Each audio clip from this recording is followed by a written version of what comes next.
me with the family, I hope you die in prison as well. Wow.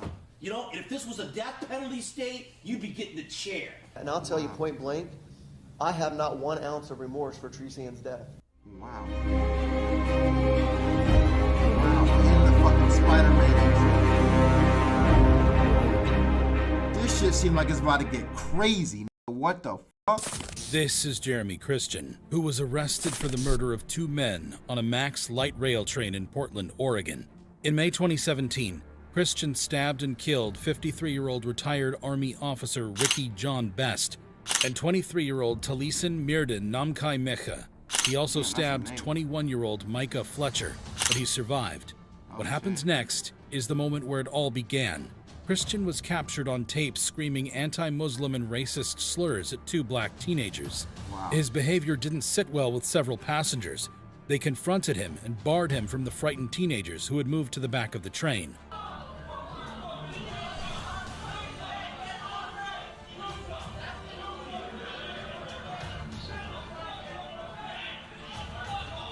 Further attempts to de-escalate the situation resulted in Christian brandishing a knife, threatening to stab, and eventually stabbing the victims.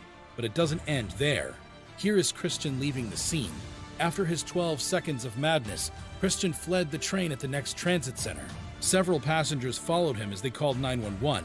Eventually, the police arrived and he was arrested, boasting about how he killed 2 people.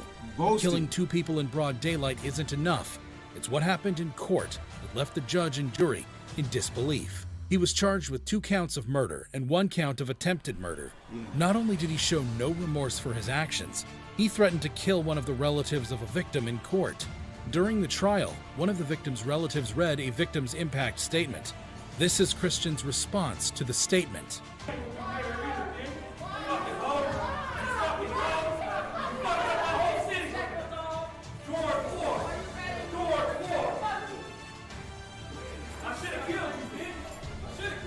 Christian was eventually sentenced to 2 consecutive life terms. During the trial, evidence of his criminal Floyd past is came crazy. to light. It appeared that Christian had assaulted a woman and shouted racial slurs on another train the day before the murders. Oh, it's like we got a Christian or Muslim bus driver, I'll stab you too. He was a self-described white nationalist and a far-right extremist. The judge added 25 years to his 2 life sentences for these other charges. However disrespectful Christian was, it was not as disrespectful as Randall Moore. God And I'll tell you damn. point blank, I have not 1 ounce of remorse for Teresa Ann's death. We take you to Polk County Courtroom, where Randall Moore is facing trial for the murder of his ex-wife, Therese Ann Marie Lynch. In November 2011, Moore kidnapped, sexually assaulted, and killed Lynch. It all began when Lynch left Moore and filed a protective order against him. But Moore wasn't a man that let go easily. He kidnapped Lynch and set up a hostage situation. This is Officer Todd Rowland, who shot Moore as he responded to the cries from the apartment. This was moments after Moore shot Officer Rowland. Fortunately, he survived the shooting. In a phone call with 911, Moore explains why he murdered his wife. Who got shot? Tell you something? Well, you can tell me whatever you want. I didn't want to do any of this. Okay. But I'm telling you, all I wanted was my son. I just wanted to see my 7-month-old baby. That's all I cared about. Eventually, the police were able to breach the house and arrest him. Moore nodded when Judge Joel Novak confirmed that he had been found guilty on all charges. The court doesn't allow me to punish you any more than I'm doing now. If I could, I would. The judge allowed the victim's family to read their victim impact statement. What happens next is one of the most disrespectful moments that have ever happened in a court of law. As Lynch's mother took to the stand and read a sorrowful statement, might be watching. but Moore Get got out. in a few Get out, words. children. It's not for Listen you. as Moore interrupts Lynch's mother's victim impact statement. He hated you. You're a loser. But Moore wasn't done. When he was allowed to address the court, he showed no remorse for his crimes. And I'll tell you point blank, I have not 1 ounce of remorse for Teresa Ann's death. He told the victims' families so. Moore also tried to justify his crimes. The only semblance of an apology from him was to Officer Todd, whom he shot. Okay, 303 Adam's been hit, officer down. However, Judge Novak had the last must have word. really hated He her. What berated the Moore hell? for his evil behavior and expressed shock at such a level of heartlessness. The court doesn't allow me to punish you any more than I'm doing now. If I could, I would. In the end, Moore was sentenced to 3 life sentences for the murder of Lynch and 25 years for shooting police officer Rowland. That is so many years to spend behind bars. But is it as bad as life sentences without the possibility of a parole? That was the case of Camilla Gomet. Okay. This is Camilla Gomet. The 31-year-old is in court for the murder of her 38-year-old boyfriend, Marcel Hill.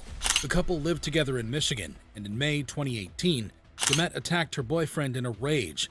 She smashed the entire apartment and used several items as weapons. The court heard that when the police arrived following calls from the neighbors, Hill was dead and Gomet was covered in blood.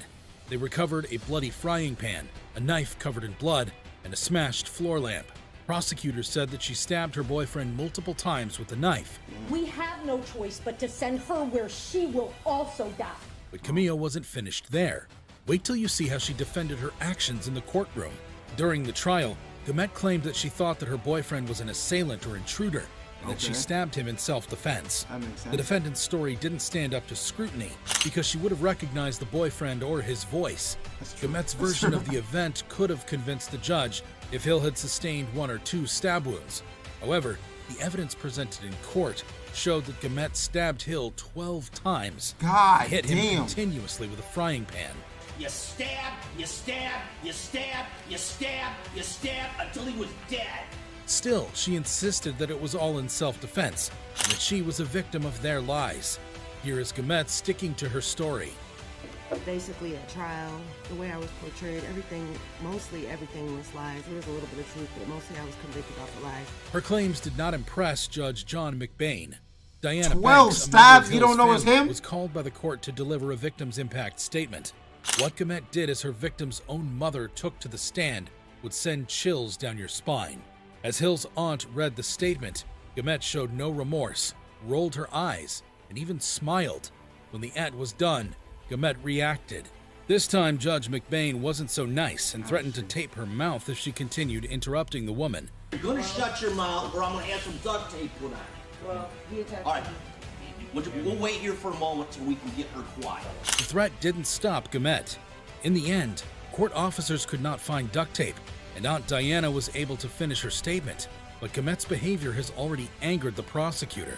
Before she was handed her sentence, Judge McBain told her what he thought about her and the crime she committed.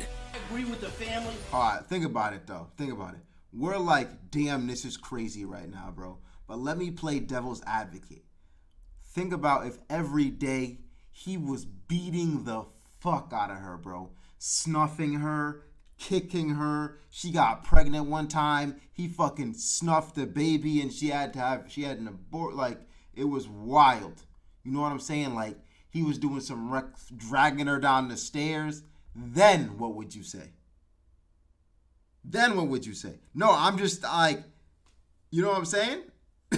I'm just playing devil's advocate, bro. I hope you die in prison as well.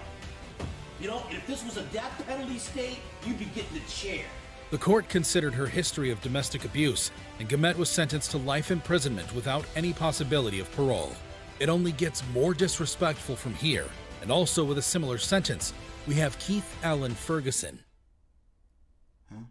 This is 40-year-old Keith Allen Ferguson, who police said killed his wife, Tiffany Ferguson, and father-in-law, James Weber, in November 2014. Ferguson, who is from Kalkaska County, Michigan, is charged with 12 felony counts, which included first and second-degree murders and kidnapping. 42-year-old Tiffany Ferguson has moved to end her 17 years of marriage with Keith Ferguson. During an argument about the divorce, Keith assaulted Tiffany, shot and killed her as their 4 kids watched. Unmoved, Keith drove the kids to Tiffany's parents' house, where he fatally shot Tiffany's father. After murdering his father-in-law, Keith ran to a neighboring house, took the owner, a 59-year-old woman, hostage and barricaded himself inside. The situation lasted for 7 hours before Keith surrendered and released her. When Keith went to court, he showed he was anything but remorseful for his actions. During his trial, Ferguson Did he say in front of the kids? He said in front of the kids? In front of the kids? That's what he said? Nigga, what? That's what he said? Court process, He frequently cursed the judge, court officials, and everyone present. Scan me? I'm not doing this for these stupid cameras, these inbreds. Before the judge delivered his sentence, Tiffany's best friend, Carla Seating, read the victim's impact statement. She noted that Tiffany had been living in fear of Keith and that she knew that Keith was trouble. Here, Keith revealed that he had no desire to see or communicate with his kids again. All right? Because of the respect and safety of my children, I'm not saying nothing because they're going to see this. They don't need to hear that. Prompting Judge George Mertz to question his sanity. As part of a plea deal, Keith pleaded guilty to the murders of his wife and father-in-law, and the other 10 charges were dropped. He was sentenced to life imprisonment without the chance of parole. I'll see y'all in hell. Damn. Just when you think humans cannot get any more humane, is there a movie on this nigga? One of the most malicious cases ever. Ronnie O'Neal III. This is 29-year-old Ronnie O'Neal III. Ronnie is in court for the double murder of his 9-year-old daughter, Ron Nevaeh O'Neal, and 33-year-old girlfriend, Kenyatta Barron, in Riverview, Florida. On the evening of March 18, 2018, Ronnie fatally shot Barron and struck his daughter multiple times with an axe until she was no longer with us. Stumbling outside, and then I just saw my dad chase him, hit her with an axe.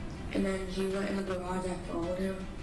He put me on the ground, and then he had his foot on top. I was laying on my stomach, he had his foot on top of me. He stabbed Ronnie O'Neal IV, his 8-year-old son, and critically wounded him. On the night of the murder, Barron called 911 screaming before suddenly hanging up. Less than 10 minutes later, Ronnie called 911, claiming to be attacked by white demons, and accused Barron of trying to kill him. He then gave his home address, but Ronnie didn't stop here.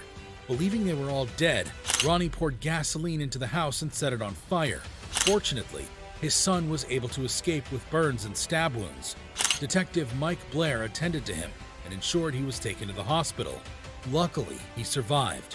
After setting the house on fire, Ronnie fled, but the police were able to catch up with him, and he was arrested. If you thought someone that did such heinous crimes would try to act pleasant in front of a judge and jury who have his future in his hands, let this change your mind. Ronnie's trial began in 2021.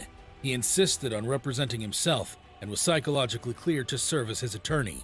What happens next is hard to... At first, the godly music was fitting it for me. Now I'm not sure if the godly music is fitting it for me. I don't know why. Here, during the trial, Ronnie cross-examined his son, who had fully recovered from the stab wounds and burns Ronnie inflicted on him, and is testifying as a witness for the prosecution. I hurt you that night of this incident?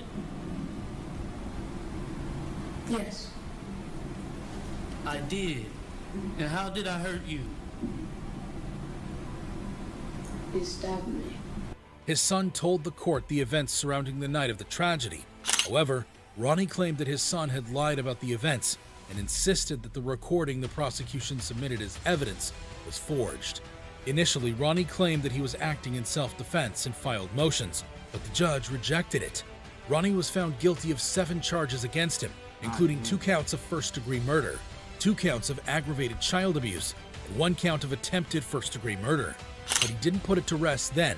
After his sentencing, Ronnie admitted that he wasn't sorry for his crimes. I am not sorry for something I did, and I am not sorry for the things I did. Before Ronnie was sentenced, Judge Michelle Sisko, who has been in the judicial sector for almost 20 years, said this. This is the worst case I've ever seen as far as the facts go. Ronnie was given 3 life sentences without the chance of parole. If you thought these cases were disrespectful, watch this. I was crying, Daddy, Daddy. When I woke up, the whole house was in smoke. Oh my God, like, bro, these stories, they'll get your fucking heart moving, boy. They'll get your fucking, when I'm telling you they'll get your heart moving, man, they'll have your willy sticking up and your heart bumping out. Holy shit, man.